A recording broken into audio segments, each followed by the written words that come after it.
प्रस्तावित कॉलेज है उसको जोड़ा जाए, स्वीकृत किया जाए। धन्यवाद। अध्यक्ष महोदय, बोलने का अवसर दिया। माननीय सभापति महोदय, 139 की चर्चा पर भाग लेने के लिए आपने मुझे समय दिया, इसके लिए आपका धन्यवाद। माननीय सभापति महोदय, हमारे देश को श्वेत क्रांति और हरित क्रांति देने वाली हमारी स्वर्गीय प्रधानमंत्री श्रीमती इंदिरा गांधी थी। माननीय सभापति महोदय, आज जो खाद के संकट पर चर्चा हो रही है, वो संकट सरकार की तरफ से ये कहा जा रहा है कि पर्याप्त मांग के अनुसार खाद दी गई, लेकिन माननीय सभापति महोदय, मांग और आपूर्ति में कहाँ अंतर रहा, ये सरकार को समझने की बात है। यदि आपने मांग के अनुसार किसानों को खाद उपलब्ध कराई है, तो फिर किसानों को लाइन में क्यों लगना पड़ा? खाद के लिए डंडे क्यों खाना पड़े? पुलिस से पर्चियां क्यों लेना पड़ी? और यहाँ तक माननीय सभापति महोदय, स्थिति बिगड़ी। मैं एक ये समाचार पत्र आपको दिखाना चाहता हूं, जिसमें खाद के लिए कलेक्टर के पैरों तक किसानों को गिरना पड़ा। कलेक्टर के पैर छूना पड़े तब खाद मिल रही है।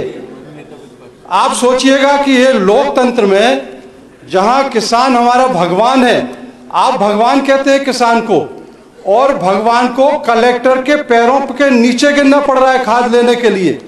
ये हालात हैं। आप इसके बावजूद ये कहते हैं कि आपने खाद पर्याप्त मात्रा में दी है। माननीय सभापति महोदय, प्रदेश में अभी अतिवृष्टि हुई। अतिवृष्टि में किसानों के फसलों का नुकसान हुआ, मकान नष्ट हुए, पशु हानि हुई, जन हानि हुई, लेकिन सरकार ने आरबीसी के अनुसार ना तो सर्वे कराया और ना मुआवजा किसानों को राशि दी। और किसान, माननीय सभापति महोदय, फसलों की बीमा राशि भी नहीं मिली। माननीय सभापति महोदय, किसानों को एमएसपी भी नहीं मिला। बाजार में जब किसान अपनी फसलों को बेचने गया तो उसको कीमत नहीं मिली। और माननीय सभापति महोदय, यदि खाद 1355 में नहीं मिलता है किसान को, इनकी उपलब्धता हम मानते हैं, और ब्लैक में किसान को खाद मिल जाता है, तो ये ब्लैक में किसान को खाद कहां से मिल रहा है? यदि आपकी व्यवस्थाएं ठीक होती, शासन प्रशासन की व्यवस्थाएं ठीक होती, तो माननीय सभापति महोदय, खाद की कालाबाजारी नहीं होती। अभी तो डीएपी की कालाबाजारी हुई है। अब ये जो यूरिया की अब जरूरत पड़ती है किसान को, यूरिया में कालाबाजारी हो रही है। तो ये कालाबाजारी इसलिए हो रही है कि आपकी साठगांठ व्यापारियों से, और व्यापारियों को लाभ देने के लिए आपके जो समर्थक व्यापारी हैं, उनको ये कालाबाजारी के माध्यम से आप अवैध कमाई करने का अवसर दे रहे हैं। माननीय सभापति महोदय,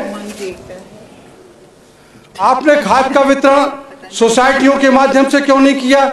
और सोसाइटियों में आपने नगद राशि के रूप में किसान को मौका क्यों नहीं दिया खाद लेने के लिए? तो आपने किसानों को राशन की व्यवस्था कर दी, लाइन में लगने के लिए आपने मजबूर किया।